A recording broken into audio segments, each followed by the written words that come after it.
Yeah, hi there. These comments are for H. I'm just using your initial for privacy purposes. And I'm getting ready to listen to your integrated speaking task. And I think you've been working right now on trying to figure out how to organize. It looks like integrated speaking task number 3. So I think one of the first practices you did, you just started with the reading passage and then you went to the lecture, but you didn't really frame it.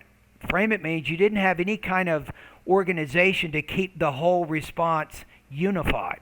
So that's what you're trying to work on right now. Am I right?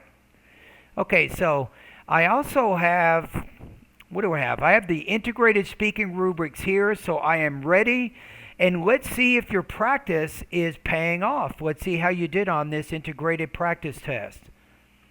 All right, so I'm going to go ahead and listen to the whole thing one time, and then the second time I'm going to give you feedback so you can kind of see what your score is. After the beep.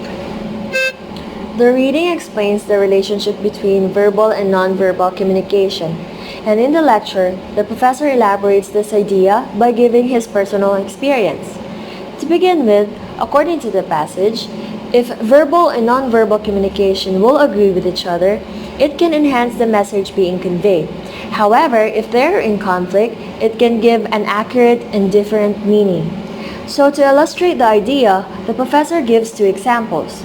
First, when his favorite uncle visited him, he had these wide eyes and a huge smile. He also said the phrase, "How nice to see you."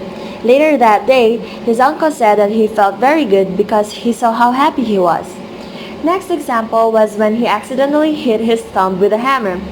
He says that he's okay a couple of times to his daughter, but his daughter doesn't believe him because he was shaking his hands and his face was contorted. Therefore, these examples given in the lecture illustrate the relationship between verbal and nonverbal communication. Wow! After the beep. Man!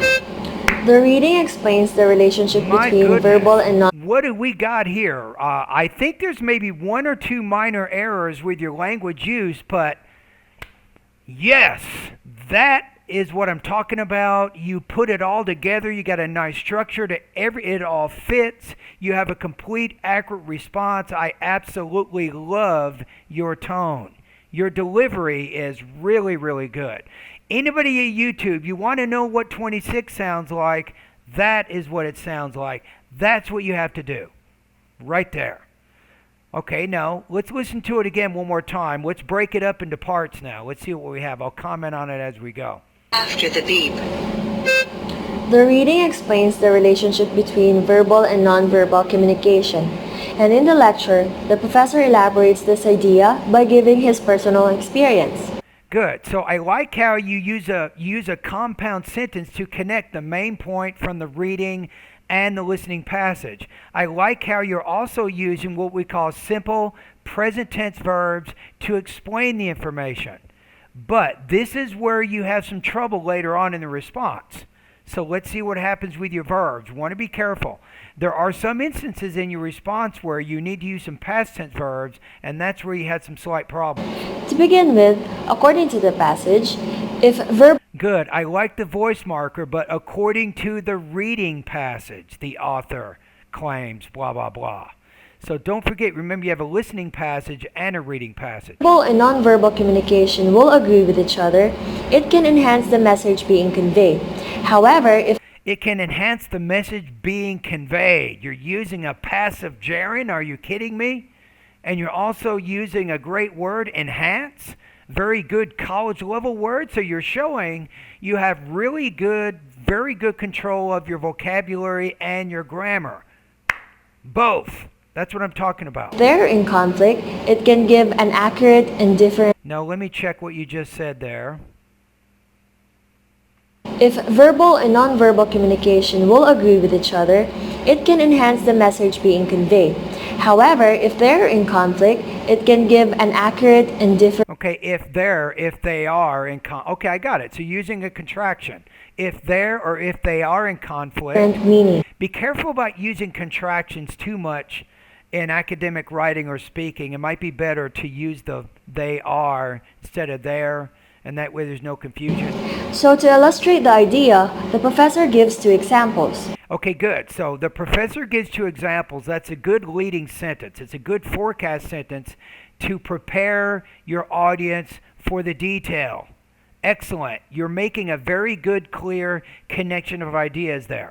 First, when his favorite uncle visited him, There. Now, this is where we might get some trouble. When his favorite uncle visited him, notice how you have past. he had his wide eyes and a huge smile. He also said the phrase, "How nice to see you." Later that day, his uncle said, He also said, how nice to see you, or he also said how he was happy to see, blah, blah, blah. that he felt very good because he saw how happy he was. Next example was when he accidentally hit his thumb with a hammer. He says that his The next example to illustrate nonverbal communication is when, you might say that, but Michael, I ran out of time already, is true. So you might be trying to do a little too much here. You have to try to maybe condense the information a little bit more, and that way you can fit everything within the 60-second time constraint. is okay a couple of times to his daughter, but his daughter doesn't believe him. But his daughter didn't believe him. Remember, everything before that was telling about this action, this past event. So should be changed to didn't. Because he was shaking his hands and his face was contorted.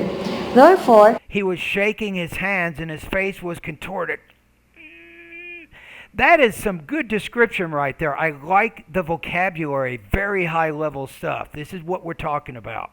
these examples given in the lecture illustrate the relationship between verbal and nonverbal communication. Now, even though you don't have to do that, you could have left that last part out and I think you would have been fine.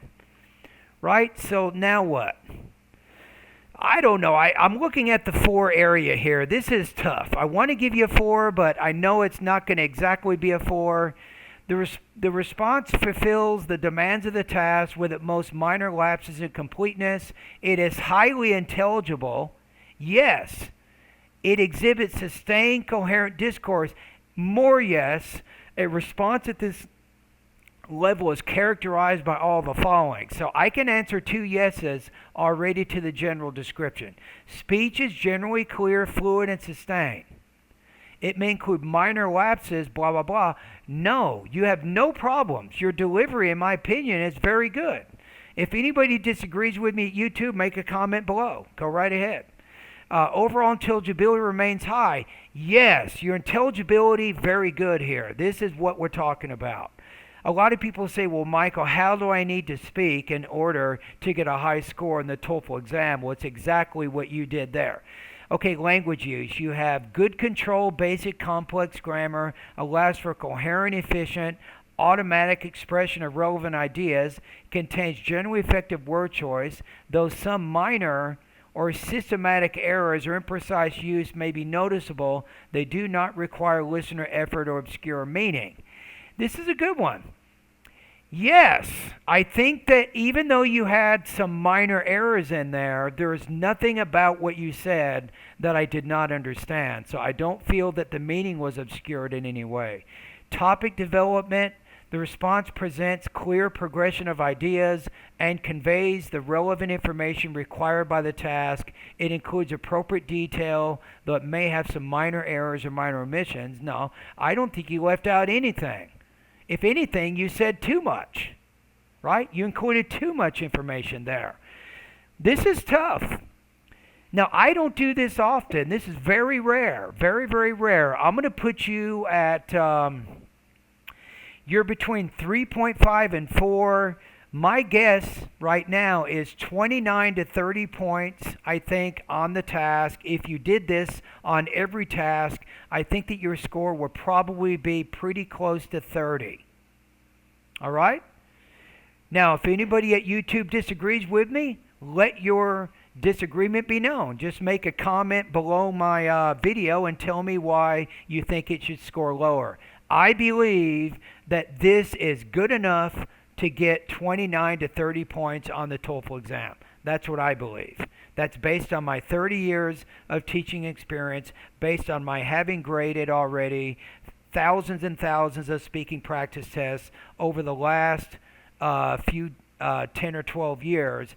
This is good. So congratulations, H. You have very strong delivery, effective language use, and excellent topic development. That's it. And it was a pleasure to listen and score this practice test.